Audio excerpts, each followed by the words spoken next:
জায়গার মধ্যে সকলে আসার জন্য তৌফিক পায় না।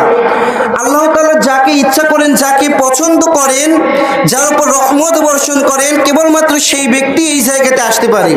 কারণ আল্লাহ পাক কোরআনের মধ্যে বলতেছেন, আফামান শারাহাল্লাহু সাদরাহু লিল ইসলাম ফাহুয়া আলা নূরিম মির রাব্বিহি ফাওয়াইলুল লিল কাসিয়াতি কুলুবুহুম মিন যিকরিল্লাহ উলাইকা ফি দালালিম মুবিন।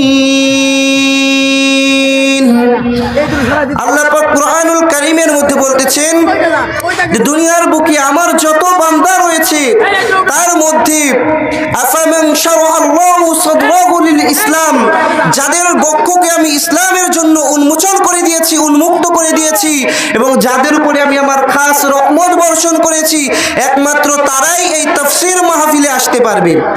তাছাড়া যাদের উপরে আমি রহমত নাজিল করিনি তারা এই তাফসীর মাহফিলে এসে বসার এবং কোরআনের কথা শোনার, তাফসীর শোনার, আল্লাহর রাসূলের বরকতময় হাদিস শোনার সৌভাগ্য কপাল তাদের হবে না।